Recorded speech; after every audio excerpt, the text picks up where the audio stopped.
When you're ready. Okay, starting it.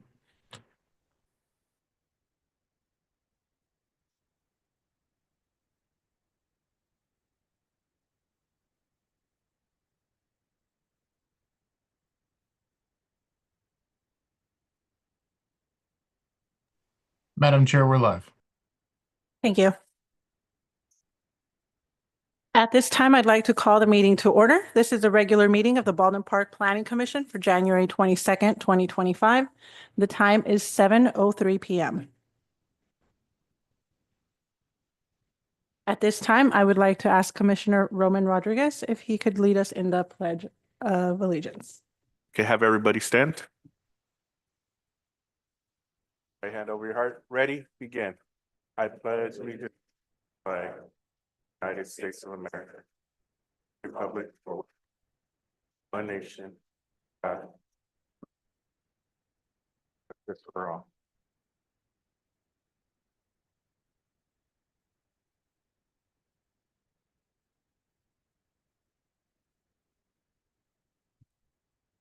Planning Secretary, can you please call roll?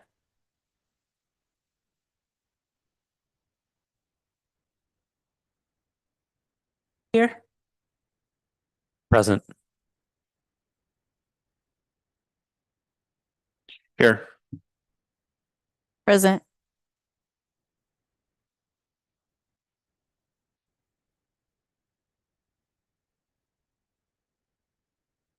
Thank you. At this time, I would like to acknowledge that the city of Baldwin Park has experienced a significant loss with the passing of Baldwin Park High School Principal Eric Lopez. And I would like to ask that we take a moment of silence to remember everything he's contributed to our community.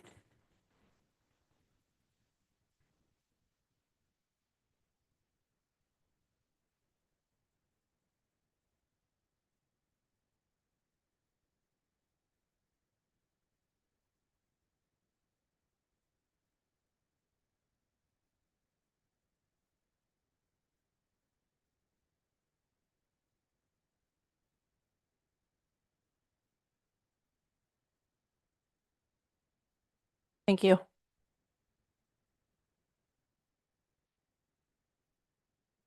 I now declare oral communications open. Anyone wishing to address the commission on anything other than what's already on the agenda may come to the podium at this time.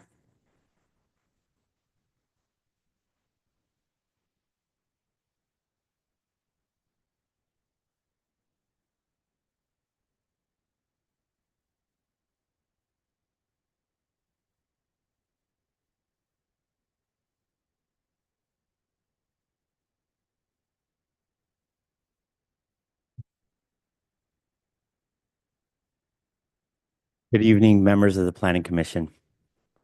I'm here because while I don't live in the city of Baldwin Park, I consider myself a stakeholder. And as a stakeholder in the community of Bassett, there is going to be a land use planning issue before your Planning Commission at some point, asking you to take into consideration the redesignation of the land use planning policy for the Florence Flanner School. The open space parcel is 4.3 acres and is located within the jurisdictional boundaries of the city of Baldwin Park. And while it might be a corner of the city, it is a corner of the city that impacts many residents that live in this community.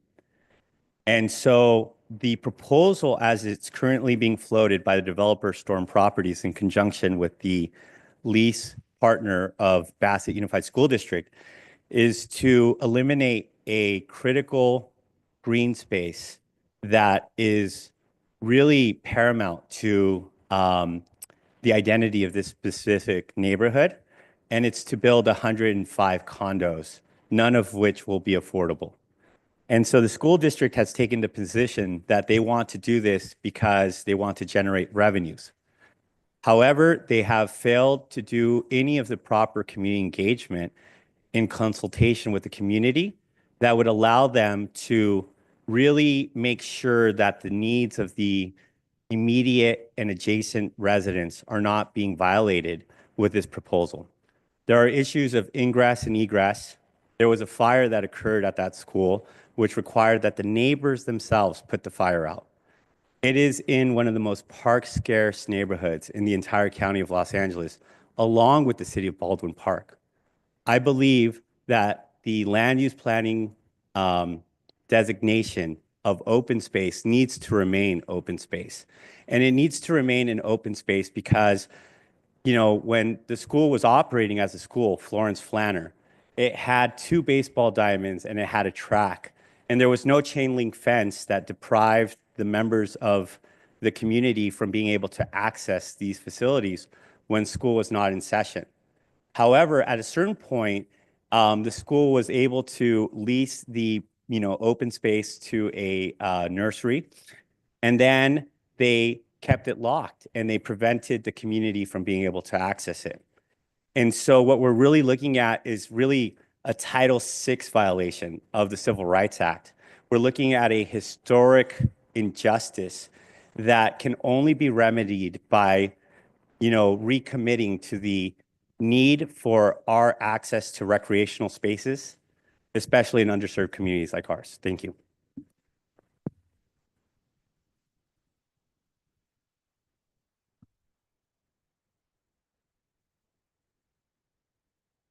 Thank you.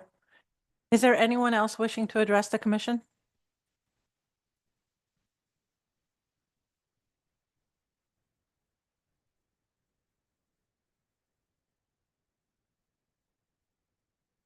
Hello, good evening. My name is Alonso Rodriguez. Thank you for letting me speak. I'm here as a resident of the city of La Puente, not Baldwin Park, but the park or the area that's in question that Sam mentioned is in my backyard. I only have 8 years living in the neighborhood. I grew up in the city of LA. My children grew up in the city of LA. But my children are still close, and now I have grandchildren, which unfortunately where I live now, I don't have a place close by. Where we lived across the street from a park. It was different for my kids. I don't have that now. It's a nice neighborhood. I wouldn't live anywhere else. I would like to see that space be available to the community. My wife and I live there. My in-laws live with me. There's a lot of neighbors that I have that are seniors, very nice people. Unfortunately, it's taken this situation. Oh, by the way, I've only known about this project for the last 2 weeks, even though I've lived there for the last 8 years. And that's because a neighbor of mine came by knocking on my door, asking if I knew about this project. I knew nothing about it. There was no letter sent to me.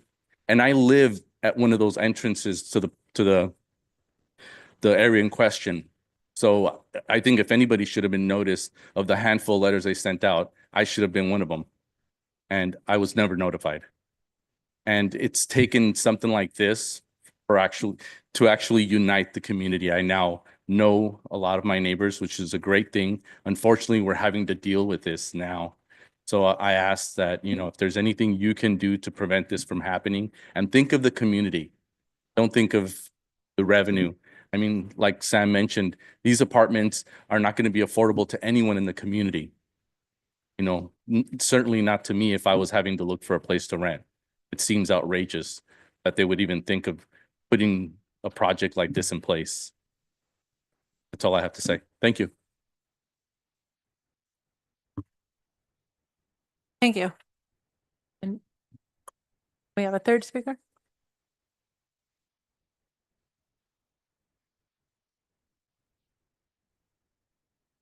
Good afternoon. My name is Jorge del Real Carlos. I am here because, like the other 2 speakers, I live about 120 feet or so from the planned main entrance for this sole plan condominium properties. I am against it for many reasons. One, I received a letter one day prior to the meeting at the Courtyard Marriott. They didn't reach out to anyone else. It was poor outreach that they did.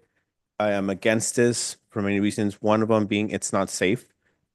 During the 4th of July fire, we had to go and put those fires away. Why? Because the firefighter truck was not able to access the street. It is crucial that we gain more public space or something for the community as opposed to, something to benefit financially for the district. Government can take care of that. We need to access these spaces. We need more green areas. We need open spaces, not necessarily a park, but, open up a adult school, do something else.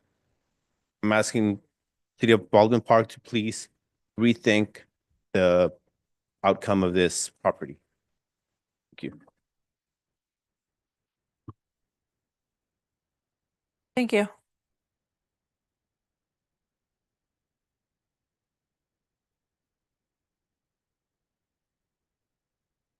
Is anyone else in the audience wishing to address the commission?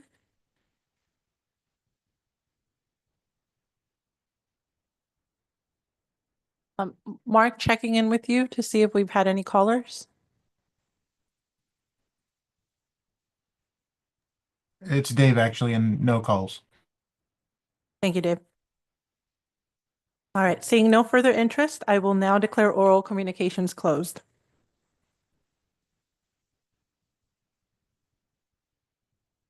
We are going to move on to our consent calendar. The lone item on the consent calendar are the meeting minutes for the previous planning commission meeting. Do any of my colleague commissioners wish to pull anything up for discussion?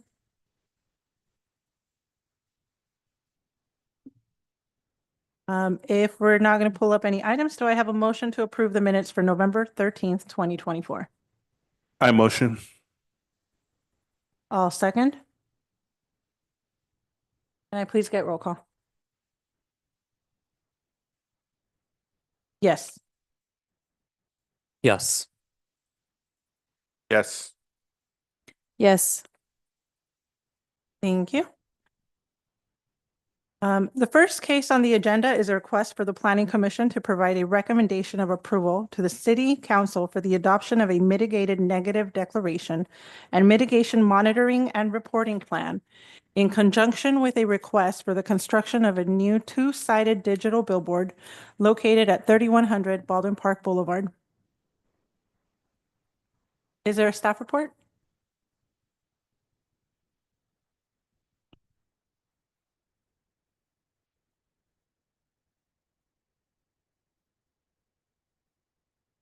All right, Nick, I don't know if your microphone is on.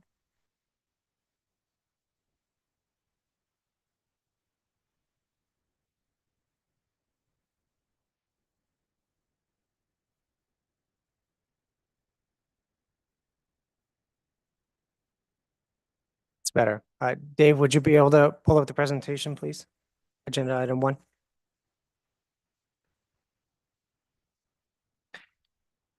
Thank you. Good evening, Chair, Vice Chair, and honorable members of the Planning Commission.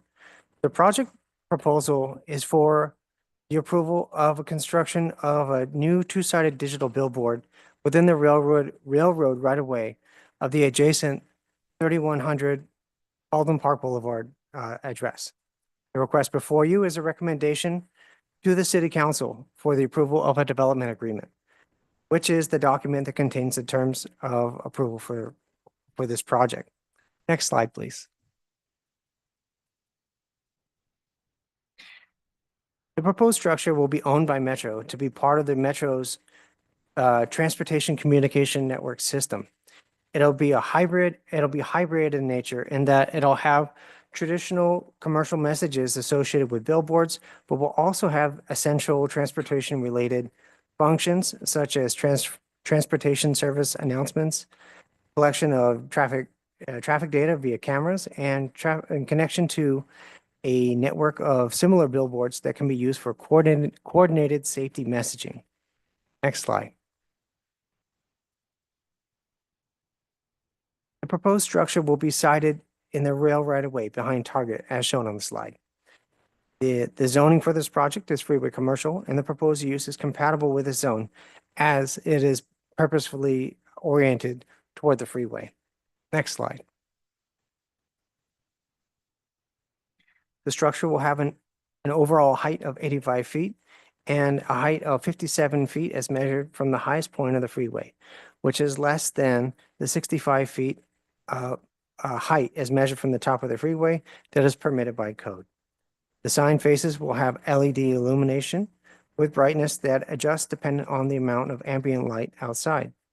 The brightness intensity will be in compliance with local, state, and federal standards.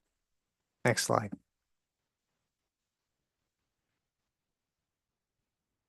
The metal finishes of the frame and sleek contemporary appearance will match the others in the network that Metro is constructing. A notice of public hearing was published in the local newspaper on January 9, 2025. Additional public notices were mailed to property owners and occupants that live within 300 feet of the project site. To date, only one written public notice or public comment was received, and this interested party lives in Oregon, and he was concerned of the health effects of the LED and the measurement of the LED light. And a response has been prepared by the city's environmental consultant. Both the comment and the response have been provided in your agenda packet for your consideration. Staff recommends proceeding without making any changes to the staff or to the staff report or the environmental document. In closing, staff recommends the Planning Commission recommend to the City Council that the proposed development agreement for this project, DA 2401, be approved and find that the initial study mitigated negative declaration prepared for the project were done in accordance with CEQA guidelines and the environmental document along with its mitigation, monitoring, and reporting program be adopted. One last note is that the mitigation, monitoring, and reporting program that was left on the dais for you to review as well. That does conclude my presentation, and I'm available for comments. We do have the applicant and his team in the audience to answer any questions you might have as well.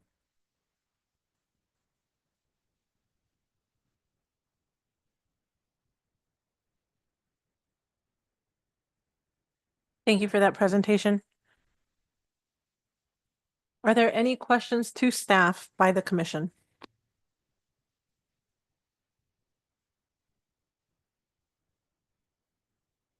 Just a couple questions for staff. Just bear with me. So I understand that there's the mitigation and monitoring report. So I know there is a recommendation for the city council. Can you, again, in layman's terms, just tell us exactly what we would be voting before? Obviously, there is a huge, about 138 pages to review, so I want to be crystal clear on the next steps.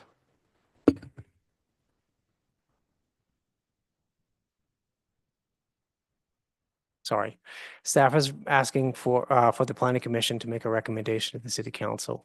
And that is for that's for this project and the development agreement that that is the action document for this project. And also that you are also going to make a recommendation to the city council, if it's who you're choosing, that the environmental document prepared for this project is in compliance with CEQA. Thank you. In reviewing the document, is there, it was a little unclear about what would be just sort of the messages. So I understand that there were, again, for emergency or public service announcements. Will there be any advertisements for private businesses? Yes. So if you consider what a typical digital billboard would be, that'd be 100% commercial, right? And private companies buy time and their commercial message gets displayed. This is not going to be 100% that. That's going to be partially what they do, but as a hybrid, and that this will also provide other messages. Metro is the owner of the billboard, so there, of course, there's going to be transportation related messages. And then also for an emergency, they could have emergency messaging as well. Sure. So when you said hybrid, again, there was sort of, again, those emergency Metro announcements and so forth, but I did hear that there were commercial Yes, advertisements as well. it'll be both. I believe in just one of the renderings that I saw. Was that the Baldwin Park city logo on one of those, or? Yes, so our name and logo can be featured on there if it is the choosing of the planning commission and the city council. Sure. Um, I guess, of course, there's no kind of, cannabis, I did see that, or alcohol, but wouldn't it imply that the city of Baldwin Park is maybe endorsing? In some cases, I know that here in Baldwin Park Boulevard and Ramona, we do have a lot of public service announcements, but again, that's not commercial advertisements. So there are a few points to make on that one, and that is there are limits to what is allowed, what kind of messages can be allowed on the billboard. Certain like profane messages are, Of course. so there's that. There's some limits on the messaging there. And then also it's not uncommon to have billboards with the city name or logo on them just to identify the city. However, that is not it's not required. So if it's something that the planning commission may want to discuss internally and recommend to the city council, perhaps that might be included with your recommendation to include or not include the city's name and logo. Sure, thank you. I think safety is another huge concern of mine. Again, I know there was when taking a look at it, there was again, I believe it was Appendix B, which were the health concerns as well as was Appendix D as well for reports of throughout the country of folks reporting their concerns with this type of signage, electronic signage. I understand there was an environmental consultant hired. Is that person supposed to be advocating for, I guess, the client or the city, or kind of a neutral? Of course, I can ask them directly as well, but I wanted to get the perspective from staff on this. So the environmental consultant does work for the city. It's paid for, selected by and paid for by the applicant, but technically the consultant is the city's consultant, and there is someone here tonight Sure. that can answer specific questions, technical questions. And then as far as kind of just, so again, I can see the numerous benefits for the city, or at least for our communities, in case there's a natural disaster as we've been having. Certainly the 10 freeway is very, very popular, fortunately or unfortunately. Is there any financial incentive for the city as far as having this over the 10 freeway behind Target? Yes, so the city will receive revenue from the billboard, both the one-time upfront fee as well as annual fees. Okay, could you share what that, I know is in the report, but could you?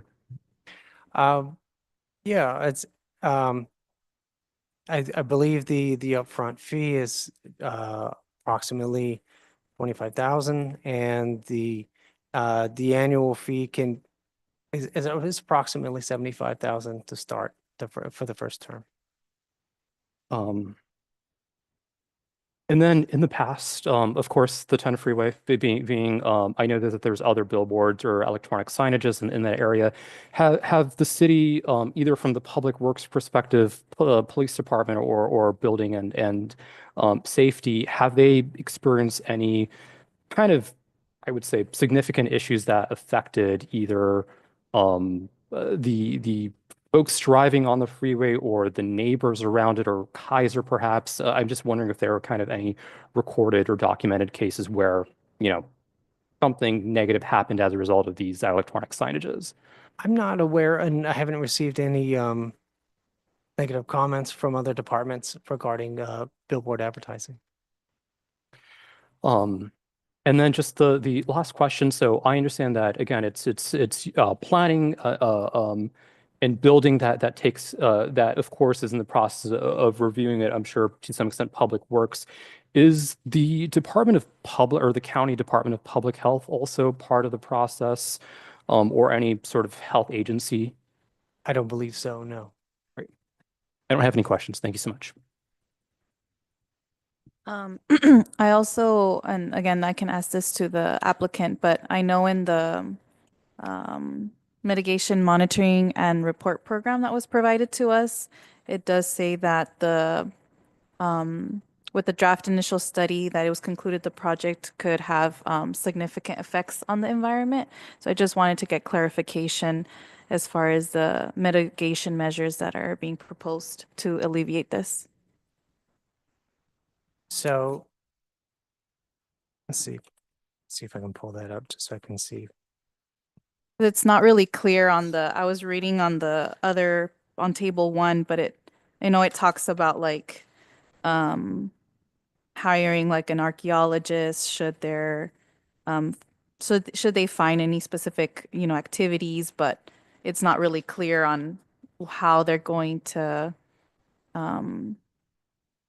resolve or go about like the potential significant effects on the environment. So this document found that there would be no significant effects on the environment, provided that the mitigation measures be followed. So as you see in the initial study and that most of the categories, they found that there could be no potential impact on the environment. There was a few where they thought there could be. So, and those ones, those where mitigation measures would apply. And the idea behind it and the way this is framed is that if with the application of mitigation measures, that would reduce the significance to less than significant. Okay, thank you.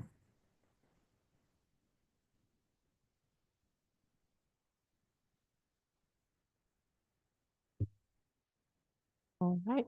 If there are no further questions of staff, I will now declare the public hearing open.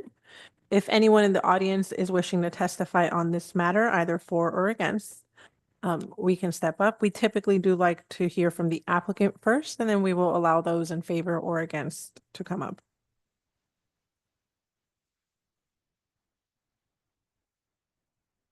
Hi, Commissioners. Kevin Donovan with All Vision, contractor for Metro. Nick did a great job with the presentation. A couple of things that I wanted to highlight. One is that he called it a hybrid program, which it is. Metro is not a billboard company. This is Metro-owned property. The sign structure will be maintained, operated, and constructed by Metro on its property. It's going to be part of an overall program called the Transportation Communication Network, which is going to be a network of TCN structures, digital signs. It'll be around LA County. It'll be used, there is an advertising revenue portion of it. Metro's funds will be going towards transportation needs throughout the county for Metro. And of course, there's a city component as well. I think somebody asked a question about advertising for the city. That will also be made available. So if there's any type of announcements or public service announcements that Baldwin Park would like to make, that would be made available as well. But the primary purpose of the TCN network and this sign in particular, since that's the one we're here about, talking about, is that it's going to be used for to promote efficient use of the freeways in the county. And by having this network, we're going to be able to get messaging out to the driving public that we haven't been able to do in the past. Like, for example, the fires. If we had a network of signs, we could have directed people on where to go, which highways to get on, where to evacuate to, how to evacuate. All that emergency messaging would take over the sign, would take over the whole network, and would get that messaging out. As we all know, the Dodgers won the World Series. There was a big parade that they had. Then they had an event at Dodger Stadium. All these people were coming down on the 101 freeway. They ran out of parking around Union Station. All these cars were stuck on the 101 and on the surface streets, not knowing where to park. If we do have some signs on the 101 that would be part of the network, they could have directed people to go back to El Monte, use the parking there, and take the Metro buses down to the stadium. So these are just some some event management type programs that we'll be able to assist on. And again, with the Olympics coming in 3 years, we see this network being able to provide vital information to get traffic moving, to get people to venues. Because all these signs are going to be strategically placed around the county where a lot of the venues are going to be. So this will be a great, with the World Cup coming, Super Bowl, and then the Olympics be used as an event management. And then lastly, getting back to the revenue. So the city will have revenue coming from this. I think Nick explained. So there's an upfront payment that comes, and then there'll be a payment of 75,000, and that goes all the way up to 115,000 per year that the city will be getting from the advertising revenue. So that's all I have. Are there any other questions? More than happy to answer them.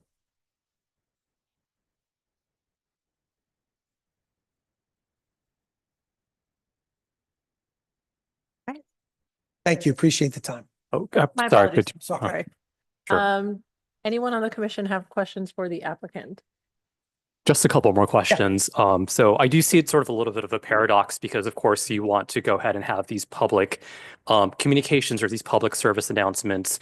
Of course, there's some risk communication as well coming on, but at the same time, I am concerned about sort of, distracted drivers or so forth. Looking at just sort of the appendices, it seemed like there might have been some data out there, and would like to talk more about the environmental consultant about that, of how that might be a factor, or some con to the folks driving.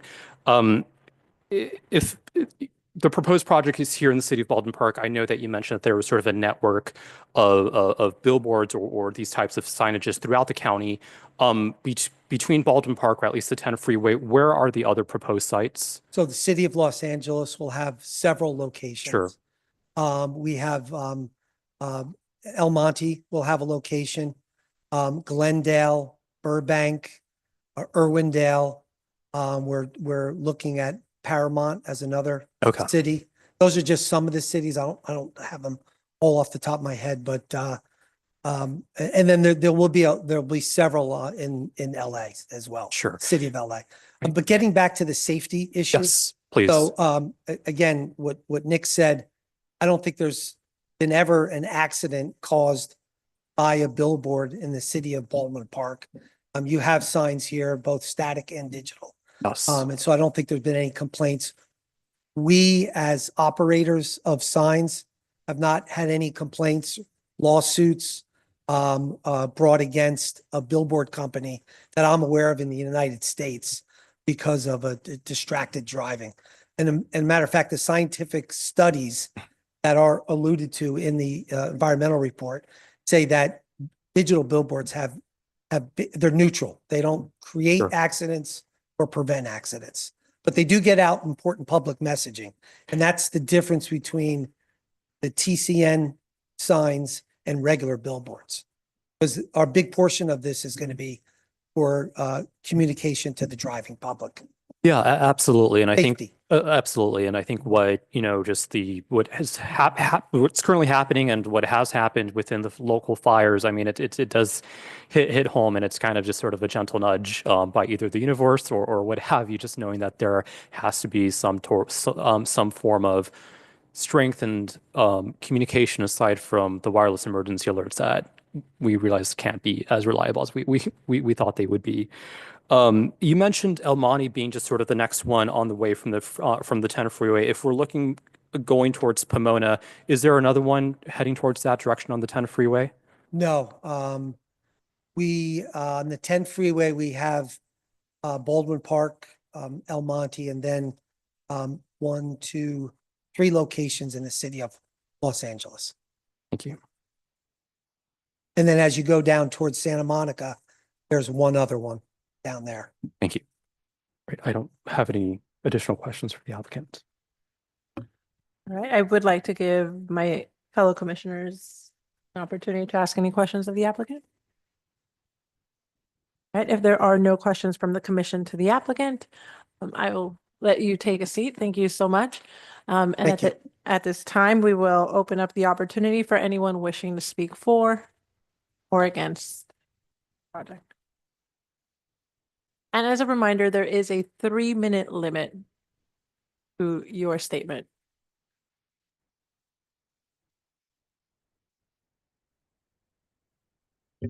All right, seeing no further interest, and I get a motion from the commissioner. I'll motion to approve. I'll second. All right, can I please get a roll call?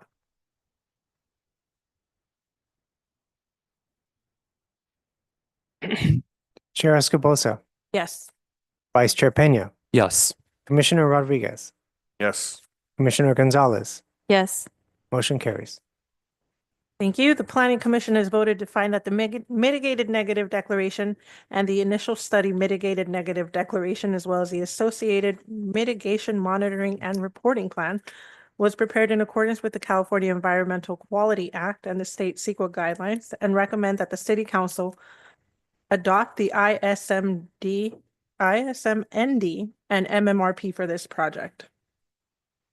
The Planning Commission also voted to adopt Resolution PC 2504, recommending approval for DA 2401, a resolution of the Planning Commission of the City of Baldwin Park recommending that the City Council approve a development agreement for the construction of a two-sided digital billboard located in the railroad right-of-way adjacent to 3100 Baldwin Park Boulevard, with the specific location shown on the plans on file with the city planner.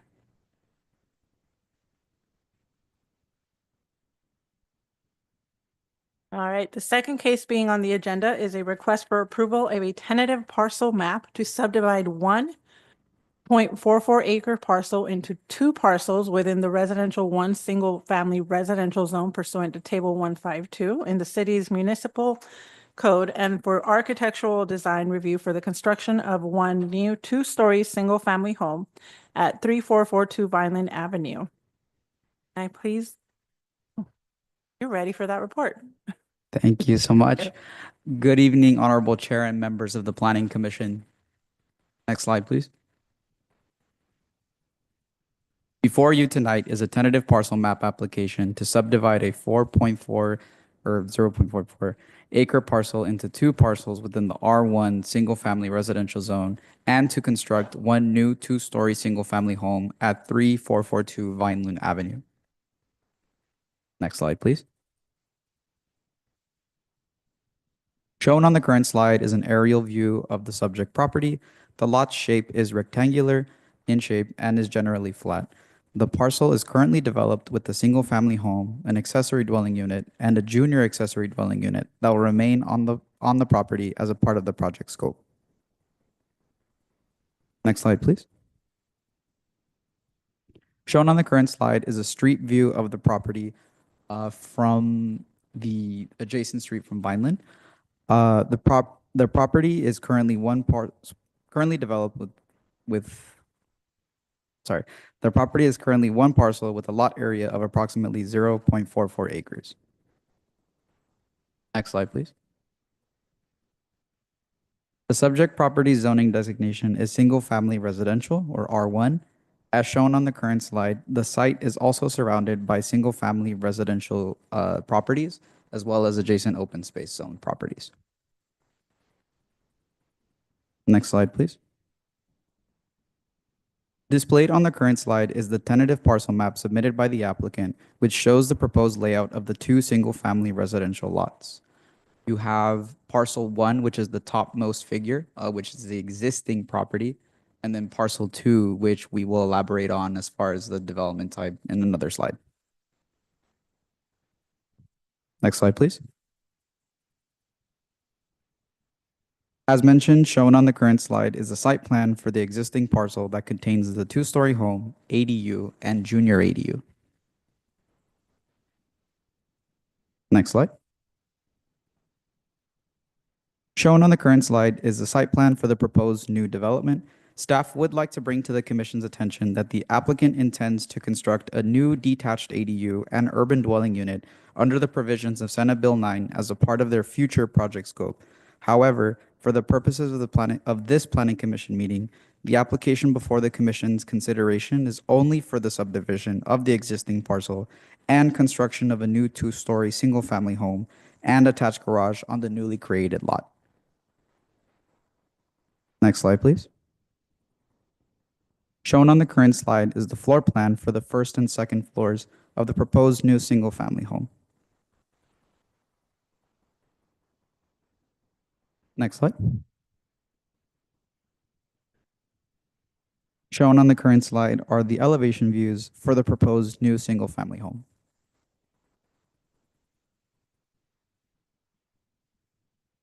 Next slide. A notice of public hearing was published in the local newspaper on January 9th, 2025. Additional public notices were also mailed to adjacent property owners and occupants that live within 300 feet of the project site on the same date. We did receive one written communication from a adjacent property owner earlier today, and that written comment was left on the dais for your consideration. Likewise, with respect to the California Environmental Quality Act, the project is categorically exempt from further environmental review as it falls under the category of projects noted in Article 19, Section 15315, minor land divisions of the CEQA guidelines. Therefore, no further environmental analysis is required, and a notice of exemption will be filed for this project. Next slide. To conclude, staff recommends that the Planning Commission approve Resolution PC 25-02 to approve tentative parcel map 84348 and design review PR 24-26. Next slide. Both planning staff and the project applicant are available for any questions regarding this project. Thank you. Thank you for the presentation. Is it okay if I kick off the questions from the commission? So I'm looking at it on a map, and the parcel seems pretty large. It runs from Vineland all the way to Stitchman. So Vineland is a pretty busy street. If I'm correct, at that specific intersection, we have a middle school on one end and elementary school on the other. And then Stitchman is a cul-de-sac. And so I'm wondering what the plan for adequate parking planning is going to look like. Quite transparently, my other question is also one of a question allied with the written statement, which is, how is construction, long-term, what does parking look like for this lot? How long is construction going to be? How is that going to impact the traffic flow, again, on a very busy street with a lot of children coming and going? And on the other side, a very small enclosed street. Yeah. So to answer the first part of your question, the project proposal does comply with all the off-street parking requirements. So it meets the minimum requirements for the single family home, for the ADU, obviously with the existing that are there, and the junior ADU. When looking at the future proposal, it also complies with the provisions of ADU law and SB 9 law as it relates to parking. So yeah, it complies with to the fullest extent of the law with off-street parking requirements. With respect to overall construction noise and mitigation, that is something that applies to all construction projects where they have certain hours of the day where construction can take place. And there's noise limitations that they have to follow. So they can't just be using like heavy equipment all throughout the day. There's certain times that the overall noise level has to be level. And if it becomes an issue with this site in particular, they would get a notice of violation and a potential stop work order if they keep going in violation of that. And do we know how long this project is going to take? That is a good question that may be better answered by the applicant as far as construction times. But with respect to review times, typically for design reviews, it takes 4 to 6 weeks for review. Construction, building plan checks take roughly 6 to 8 weeks for initial reviews. But the process can vary, especially with the tentative parcel map where they have to get recorded with our LA County recorder's office. So that overall review process, like right now, this is the first step. And the second phase is submitting the final map and the construction drawings, which may vary depending on overall staff workload. So if everything went ideal, construction's not going to start for a few months. Most likely. Generously, it might take like within 6 to 12. Thank you. Opening the floor for my fellow commissioners. I just wanted to ask, for the applicant, they have requested a previous, a previous approval of a tentative parcel map, correct, for 3432 Baldwin Park Boulevard, so for a previous property? I believe so, yes. Is there any restrictions on how many, applications they can put for different properties and projects? No, none in the code. Okay, thank you.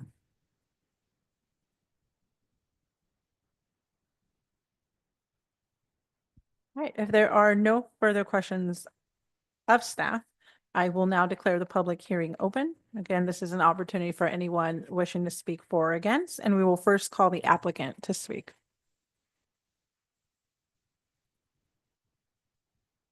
Good evening, Honorable Chairman and Commissioners. Give me one moment. Mark?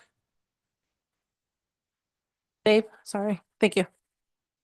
My name is Cayman Lai. I'm representing the applicant Winnie Tang, which she cannot attend tonight, and also representing the designer, okay, the Elite Design Development Inc. First of all, I'd like to thank you staff, okay, for the details presentation and staff report. We have read all the conditions of approval. We feel that okay, everything is acceptable. So we have no problem with the conditions, and I'm more than happy to answer any question you may have. Thank you so much.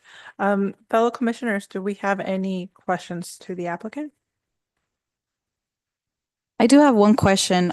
Given that the applicant has applied before for a previous property for a tentative parcel map, what are the intentions? Is the applicant the owner of the property, or are they real estate agent? She is the owner of the property. As far as intentions for the property, is she planning on renting, selling? I think she is going to keep it for renting. Okay, thank you.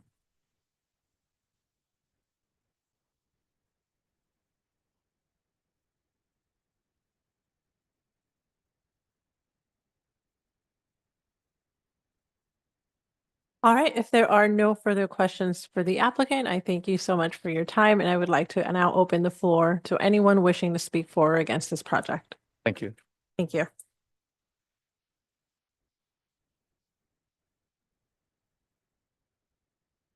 Hi, my name's Stan Ferraro. I live across the street on Stitchman. The picture that you saw, that was from us.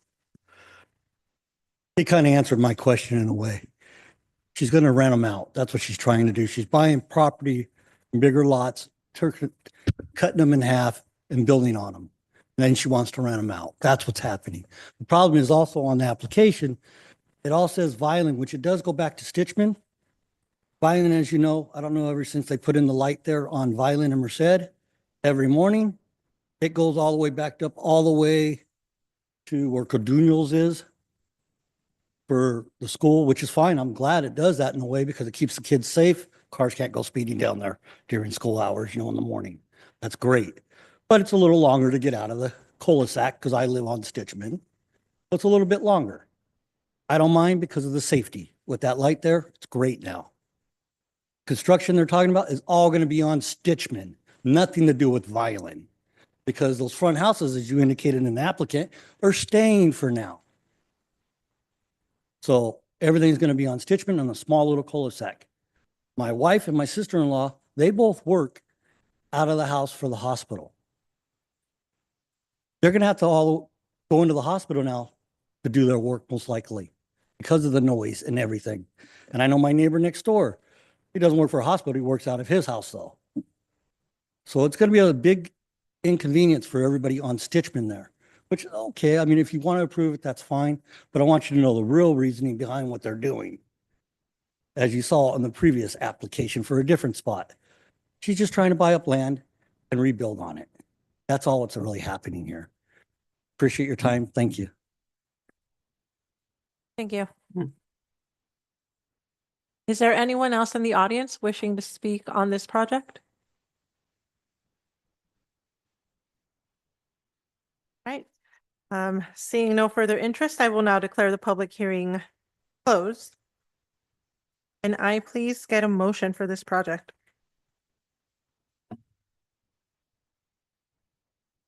I move to approve. I will second. Can I please get roll? Chair Escobosa, Yes. Vice Chair Peña, Yes. Commissioner Gonzalez, Yes. Commissioner Rodriguez, Oh, I'm sorry. Yes, I got it. It's Rodriguez. Commissioner Gonzalez.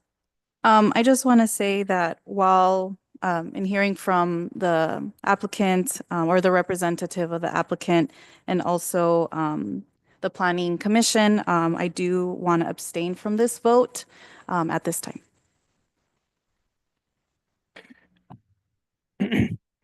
Would be a motion carries 3-0. Thank you. The Planning Commission has voted to find the proposed project is exempt from environmental review under the California Environmental Quality Act and the state CEQA guidelines. Specifically, the project is categorically exempt from CEQA under guidelines section 15315 because the project consists of a subdivision of one lot into two lots.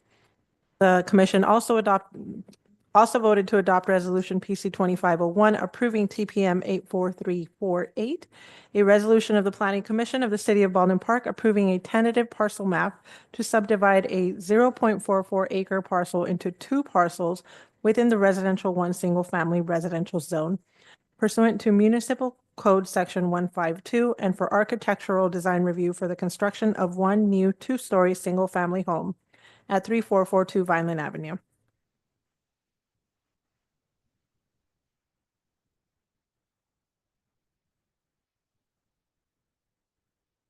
The third case on the agenda is a request for consideration of a conditional use permit for the use of an automatic drive-through car wash on a parcel located in the Downtown Edge zoning district located on 4060 Sterling Way.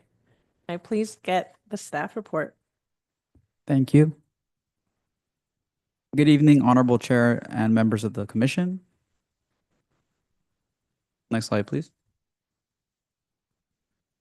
Before you is conditional use permit CP 24-02 to allow for the operation of an automatic car wash facility on a property located in the Downtown Edge zoning district of the Downtown Specific Plan. Next slide. The subject property is located south of Ramona Boulevard and to the west of Main Avenue at 4060 Sterling Way. The subject site is approximately 0.39 acres in lot area. The subject site is currently improved with an existing hand wash car wash facility, complete with an oil and lube change bay and mini convenience market, all of which are to remain on the property as a part of this request. Directly surrounding the property are similar commercial related uses, and further south to the property are single family residential uses along Main Avenue and Sterling Way. Next slide.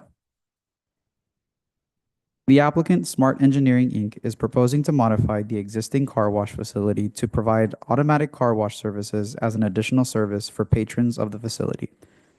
Shown on the current slide is the proposed site plan for the property. As a part of the project scope, the applicant is proposing to modify their existing vacuum stalls to provide a covered fabric awning as shown. Likewise, the applicant is intending to install new wrought iron gates and fence grills along the property for enhanced security and beautification of the property. Next slide, please. Shown on the current slide is the expanded elevations for the existing unit. There are no exterior alterations or changes being proposed to the existing commercial building as a part of this application. There are, however, existing lattice patio covers that will be removed and replaced with new structures that will comply with all the applicable provisions of the municipal code and downtown Baldwin Park specific plan.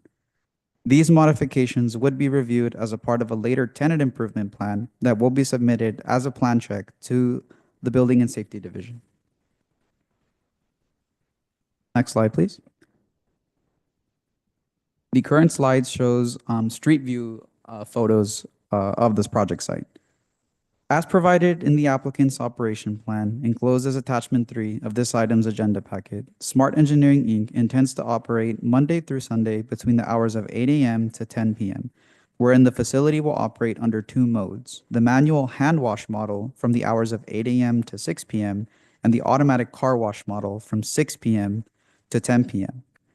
During the manual hand wash operation, both the convenience store and oil and lube change service will be available for clients to purchase alongside like the manual hand car wash services. And during the automatic car wash operation, all other services will be closed. The applicant intends to have no more than 5 employees on their site during the hand wash model, wherein employees will relieve the clients of their vehicles for the selected services, and then park in the vacuum stall areas. During the automatic car wash model, however, the applicant intends to have no more than 2 employees on site directing traffic and operating the facility. Given the nature of the applicant's request, conditions of approval have been included in the enclosed resolution that limits the volume of allowable noise generated from the business during nighttime hours, as well as ongoing maintenance of the fabric awnings that will be installed above the vacuums. Violation of any of these drafted conditions of approval will result in the revocation of the conditional use permit. Next slide. In conclusion, staff does recommend that the Planning Commission approve Resolution PC 25-03, approving CP 24-02. Both planning staff and the project applicant are available for any questions regarding the project. Thank you. Thank you. Are there any questions of staff? All right, are there any questions by the commission to staff? Yes, Jesus, I just wanted to clarify, you said the manual hand car wash would run from what time to what time? From 8 a.m. to 6 p.m. To 6 p.m. And no more than how many employees were designated? 5. 5. Okay, thank you.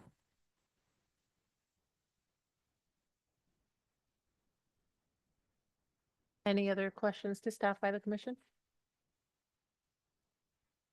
As there are no further questions to staff, I will now declare public hearing open.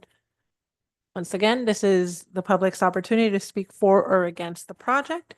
We will call on the applicant to speak first.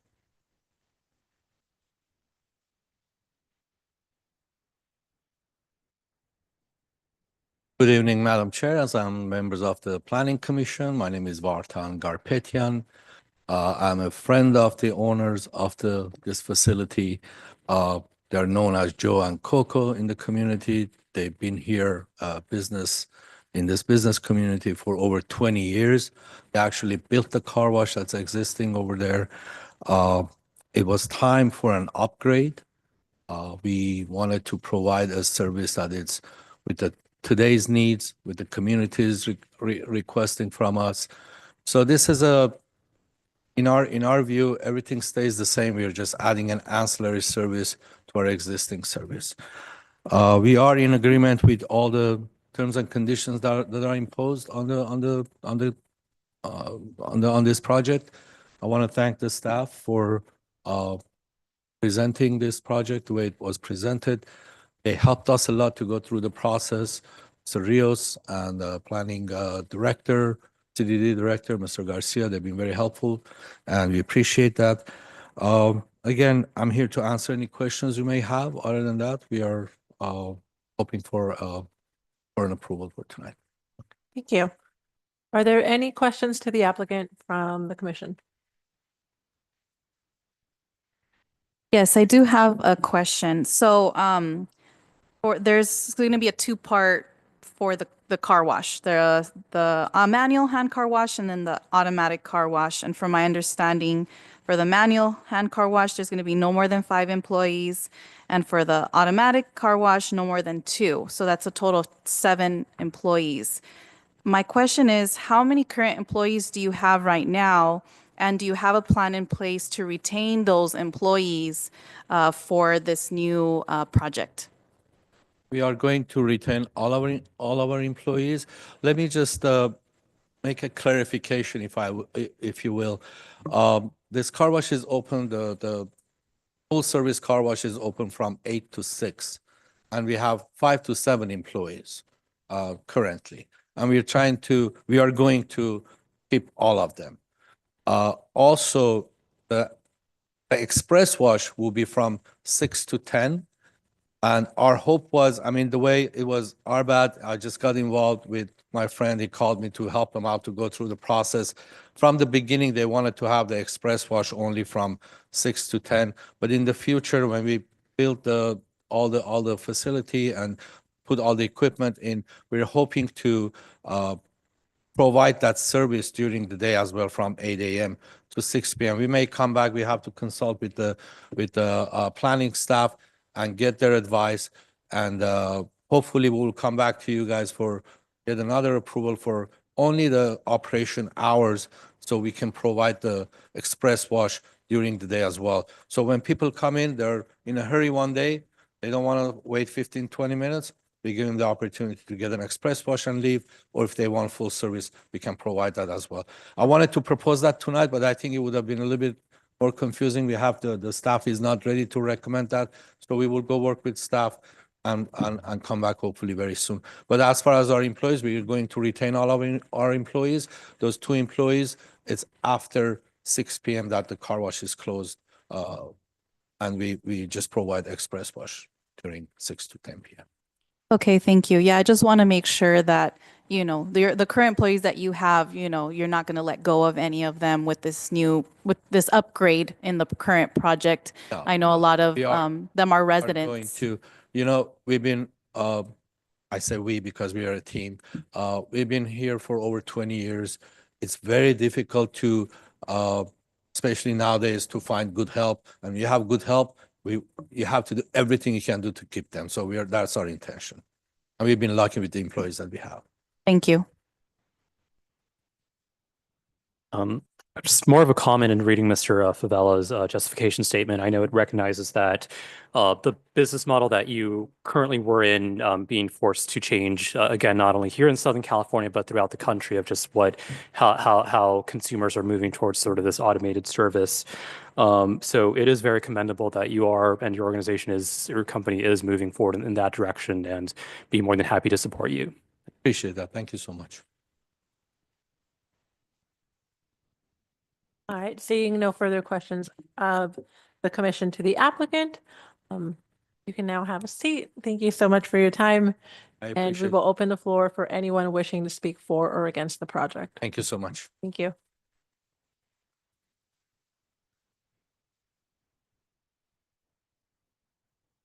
Okay, seeing no interest, we will now close public hearing on this project. Can I please get a motion? I'll motion to approve. I'll second it. Can I please get roll call? Chair Escobosa, Yes. Vice Chair Peña, Yes. Commissioner Rodriguez, Yes. Commissioner Gonzalez. Yes. Motion carries. Thank you. The Planning Commission has voted to find the proposed project is exempt from environmental review under the California Environmental Act and the state CEQA guidelines. Specifically, the project is categorically exempt from CEQA under the guidelines section 15303, in that it is limited to use of a drive-through automatic car wash facility within an enclosed commercial building that will remain in use as a hand wash, car wash, oil change facility, and many more. The commission has also voted to adopt resolution PC 2502 approving CP 2402, a resolution of the Planning Commission of the City of Baldwin Park approving a conditional use permit for the use of an automatic drive-through car wash on a parcel located in the Downtown Edge zoning district pursuant to table 4.3 of the Downtown Baldwin Park Specific Code located on 4060 Sterling Way. Thank you. The fourth case on the agenda is a request for approval on a zone variance to permit letter height for a wall sign that exceeds the 24-inch maximum allowed for a wall sign height in the Downtown Edge zoning district. This is located at 1415 Ramona Boulevard. Okay, please get that report. Thank you. Good evening, Honorable Chair and members of the Planning Commission. Next slide. Before you tonight is a zone variance application requesting approval to deviate from the maximum allowable wall sign height for a property located within the downtown edge segment of the downtown specific plan area. Next slide, please. The subject property is located at 14151 Ramona Boulevard. The subject site is currently developed as an approximately 32,720 square foot lot with the value within the Value Plus Marketplace Shopping Center, which is comprised of 3 lots. There is one anchor tenant on the subject lot, which is the yellow highlighted portion of the picture on the slide, which is Dollar Tree, and multiple other smaller commercial tenants. The subject property is surrounded by other commercial uses to the west and south of the property and residential uses located to the north. Directly east of the subject property is Morgan Park. Next slide. As mentioned, the project site is located within the downtown edge segment of the downtown Baldwin Park specific plan and is designated as downtown edge in the city of Baldwin Park's general plan. The existing commercial shopping center use is consistent with the city's general plan and zoning code requirements. Next slide, please. The applicant is requesting to install new signage for their business, which includes the installation of a new wall sign along their primary facade fronting Ramona Boulevard. The proposed wall sign exceeds the maximum allowable wall sign height of 24 inches, as noted in section 4.7B1 of the downtown Baldwin Park specific plan. Shown on the current slide are renderings of the proposed wall sign options from the applicant team, both of which exceed the maximum allowable wall sign height. So you have option 1, which is the topmost figure, and then option 2, which is the lower figure. And there's a difference between 30 inches in wall letter height and 36 inches with the bottom figure. Next slide, please. In reviewing the applicant's requests, staff have noted that previous signage on the property visually exceeded the maximum allowable wall sign height, as shown on the current image on the slide of the 99-cent store that occupied the previous tenant space. Staff have also noted that other similar properties and businesses have existing wall signs that exceed the maximum allowable wall sign height of regulations imposed by the downtown specific plan, such as El Super and Grocery Outlet wall signs shown on the screen. Therefore, staff have determined that a deviation from the maximum wall sign height noted in the downtown specific plan will allow Dollar Tree to propose a primary sign that affords the same level of visual interest as other major tenants in the city's commercial shopping centers. Next slide, please. This image was taken earlier today showing the difference between the Planet Fitness sign, which is a sign that complies with our code of the maximum 24-foot or 24-inch walls letter height, and El Super to the left, and Dollar Tree, which is the greenish banner to the right. Next slide, please. A notice of public hearing was published in the local newspaper on January 9th, 2025. Additional public notices were also mailed to property owners and occupants that live within 300 feet of the project site on the same date. To date, only one written comment was received from an adjacent property owner who expressed their favor in recommending approval of the applicant's request. Said correspondence has been provided to the Planning Commission in hard copy form on the dais for reference. Likewise, with respect to California Environmental Quality Act, the project is categorically exempt from further environmental review as it falls under the category of projects noted in Article 19, Section 15311A, accessory structures of the CEQA guidelines.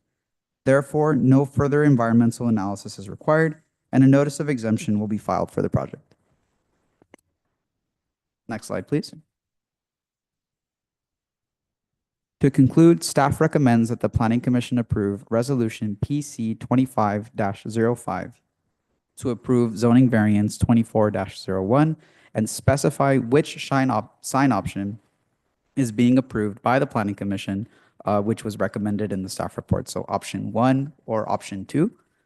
Both planning staff and the project applicant are available for any questions or comments regarding the project. Thank you. Thank you. And to clarify, I just wanted to confirm whether or not you said there was something on the diocese for us to review. Should be the comments from that we received in the email. There's only one for item 1 and item 2. Oh, okay.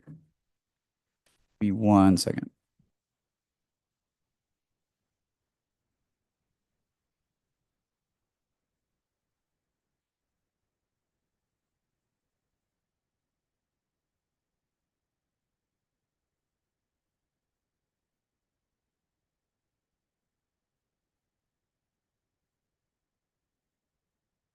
I sure. Okay, if you just read it out loud. Or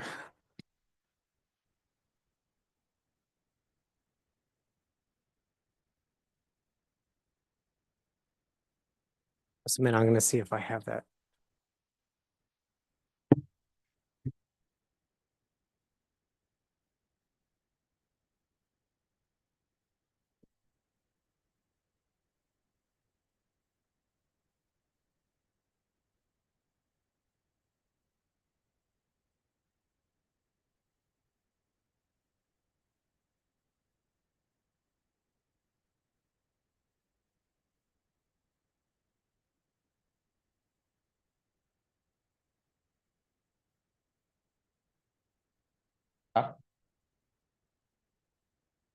I understand that there was it 2 options. It's a little unclear on the staff report. Is the staff recommending one option over the other, or is it, or Yeah, so as a part of the exhibit in the staff report, the applicant had provided 3 sign options, option 1, option 2, option 3. Staff felt comfortable. Oh, I'm sorry. Can you hear me now? yes? Yeah, so there were 3 options provided to the applicant for the commission's consideration. Option 1, which is the 30-inch wall sign letter height. Option 2, which is 36 inches. And option 3, which I believe is around 40 or 48. Staff felt that we could only recommend either option 1 or option 2, and that's for the commission to decide of those 2 options, which one is more appropriate. That was going to be my follow-up question. Yeah, and then said Planet Fitness was at 24 inches, That is correct. and then El Super is at 36. Yes. Okay.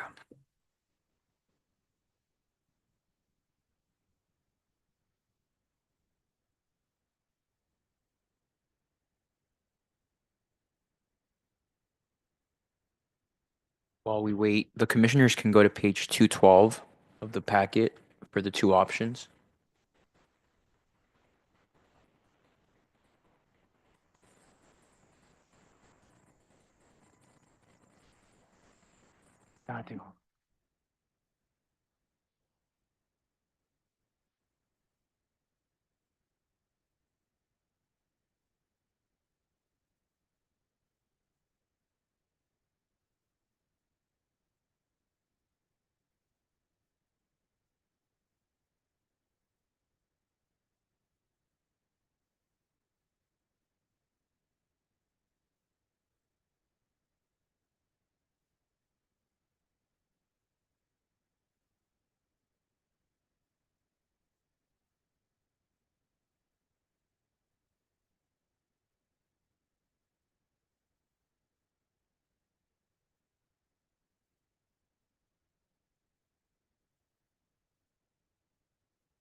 Well, we're gonna wait for the staff to present the comments before.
Chair asked, if anyone else was cold. How's the temperature out there? It's cold. Should we kick it up a little bit?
So now that we have all the appropriate materials, are there any questions from the commission to staff? I did have one question. There is another Dollar Tree in the city by like Ramona Boulevard. Do we know how many inches their sign is? Do not know off the top of my head. Okay. Is there how can I say? Do we have to keep it like consistent, like as far as depending on how many inches that Dollar Tree sign is to keep it the same for this Dollar Tree? Like from a corporate standpoint, Mm-hmm. that may be something that the applicant can answer for. But in general, that's usually not something that planning staff considers when at like a general sign permit, whatever's in the code. So even if McDonald's corporate says, hey, we need to have it be 50, for example, if our code limits it to a certain size, it's what our code requires. Okay, thank you.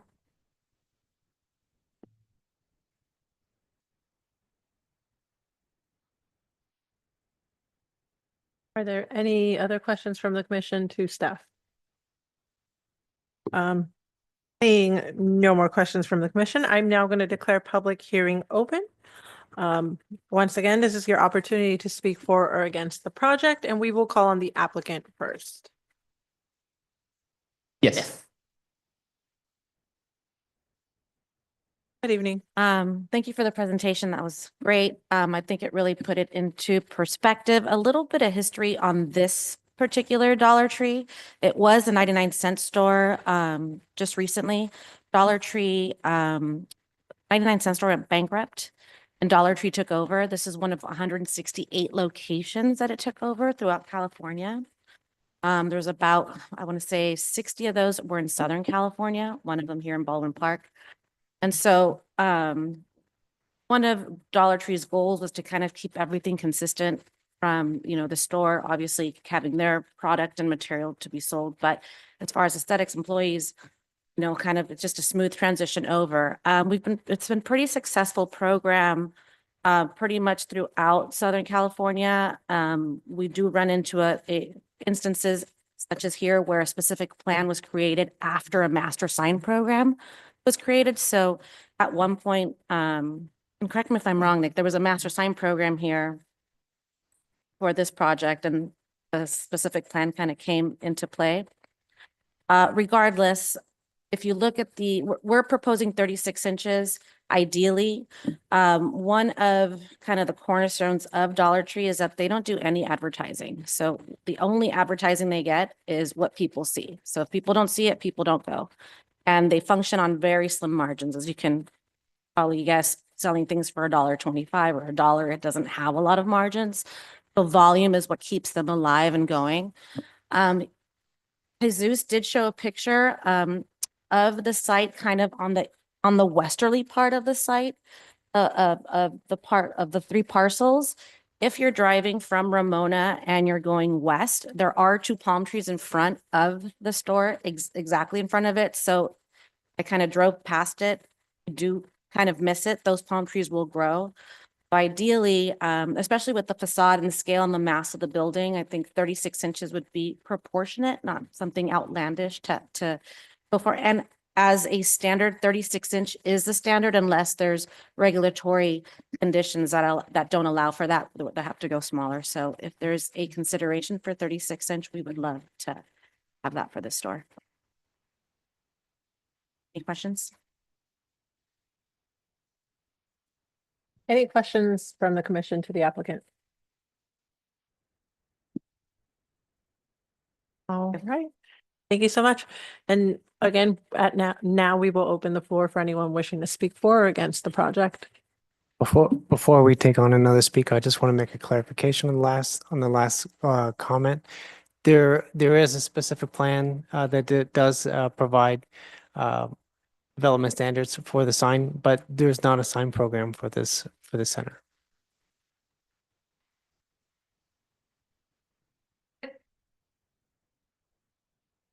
Please. Good evening, everyone. My name is Sergio. I represent Reliable Properties. We manage the shopping center located at 14151 Ramona Boulevard. We are here to request your support for our tenant, Dollar Tree, which is our big anchor tenant at the shopping center. We are seeking approval to allow them to install a facade sign that is larger than the current allowed dimensions. The previous tenant sign measured approximately 7 feet in length and 14 feet wide. We believe a large sign will help drive business for Dollar Tree and will improve the overall success of the shopping center. Thank you for your support. Thank you. Anyone else wishing to speak on this project? Seeing no further interest, I will now close public hearing and ask for a motion. I will motion to approve. Just to clarify, are we going to also say which option? My apologies. Okay. This is the first one for me. I will motion to approve the 36-inch signage, which is option 2. I'll second that.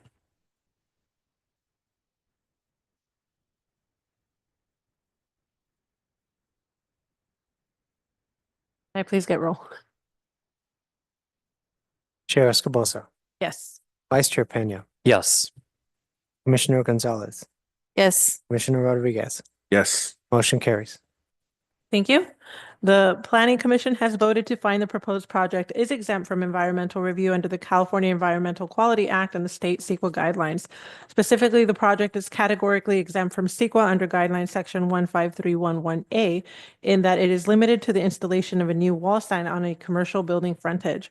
We have also voted to adopt resolution PC 2503 approving ZB 2401, a resolution of the Planning Commission of the City of Baldwin Park adopting findings of fact and approving a zone variance to permit letter height for a wall sign that exceeds 24 inches maximum allowed for a wall sign height in the downtown edge zoning district located at 14151 Ramona Boulevard. The 5th case on the agenda is a request to the Planning Commission to recommend approval to the City Council for an ordinance that amends sections 153.040.070, section 153.070.020, section 153.120.350, section 153.120.360, and section 153.120.370 of the Baldwin Park Municipal Code relating to the accessory dwelling units and junior accessory dwelling units, and the finding the action to be statutorily exempt from CEQA under section 21080 of the Public Resource Code. May I please get a report? Madam Chair, unfortunately, staff will not be presenting this item tonight, and that is due to insufficient noticing. So a new state law went into effect on January 1st this year, which says that amendments to the zoning code now need 20 days notice instead of the 10 days notice, which is standard and we do for all of our noticing. So because of that, we will be bringing this back at a later time and we will renotice. Just to confirm, right now, we would motion to continue to date uncertain. I don't know that we need, I would ask our city attorney if that's the right course, or do we just renotice? I would recommend renoticing because the initial notice was deficient. Yes, so we will renotice. I don't believe a continuance is needed since it was never presented. All right, thank you. Moving right along with our agenda, we will now move to non-public hearing items. At this time, I'm happy to announce that we will be having elections for our chair and vice chair for the planning commission, so a reorganization of sort. And moving this right along, I would like to open the nominations for the new planning commission chair. When we do nominations, can I nominate, like if I'm nominating, can I do chair and vice chair at the same time, or are we going one by one? Well, let's do one by one. Okay. We'll do chair first, and then once that's all the way through, we'll move on to vice chair. All right, so at this time, I would like to nominate Commissioner Pena for the position of chair. Is there a second? Second. All right, I will take a roll call. My apologies. Is the roll call to accept the nomination? Because I think we have to ask him if he wants it. All right. Vice Chair Pena, will you accept the nomination? I accept. All right. We'll do a roll call at this time. Chair Escobosa, Yes. and then Vice Chair Pena, Yes. Commissioner Gonzalez, Yes. and Commissioner Rodriguez. Yes. Congratulations, new chair. Great. Thank you so much. Pena. And at this time, I will move on and call for a nomination for the position of vice chair. I have thoughts, but I don't want to take up all the time. I'd like to nominate Roman Rodriguez. I will second. At this time, I'll ask Commissioner Rodriguez if you would accept the position. I would like to respectfully decline at this moment. No one's ever done. Because of future life events. So, Okay. Understood. Like that. Is there another nomination?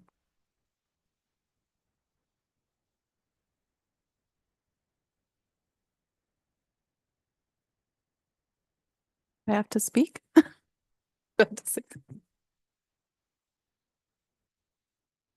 I'd like to nominate Vice Chair Gonzalez. Is there a second for that nomination? I'll second that.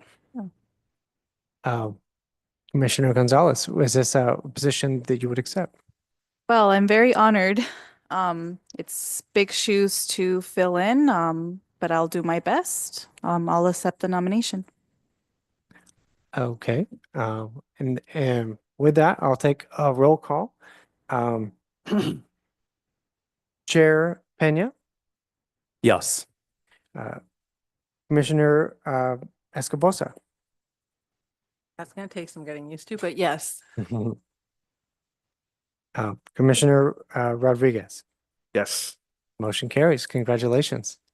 Thank you. Congratulations to both of you. Thank you. Then moving right along, wait, do I do this or he does this now? Moving right along to commission and staff communications.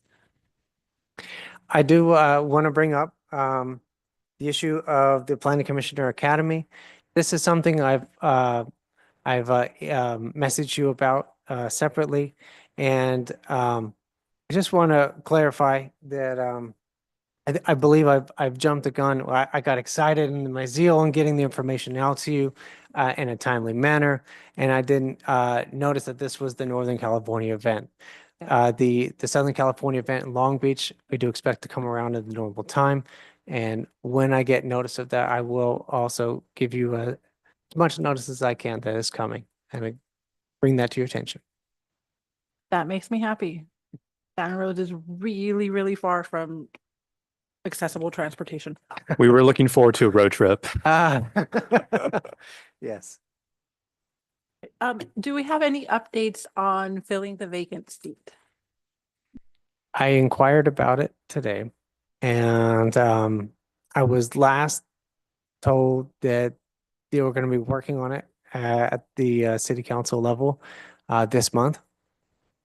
However, I need to follow up with you all. Then at our next meeting, I'll give you an update about where we are in the process. And one other announcement or communication is in that or for our future meetings. I do expect that we'll have a meeting on both of our available dates in November. And if February. Oh, sorry, February, next month in February. And if I don't know if you know your calendars at this time, but if you don't, that's fine. If you could message me your availability for those meetings. Thank you. Thank you. If there are no further comments by staff or commission, I will now accept a motion for adjournment. I'll motion. And I'll second.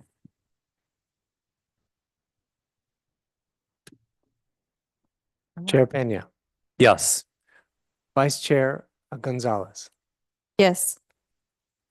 Commissioner Escobosa, Yes. and Commissioner Rodriguez. Yes. Motion carries. We are adjourned at 8:36 p.m.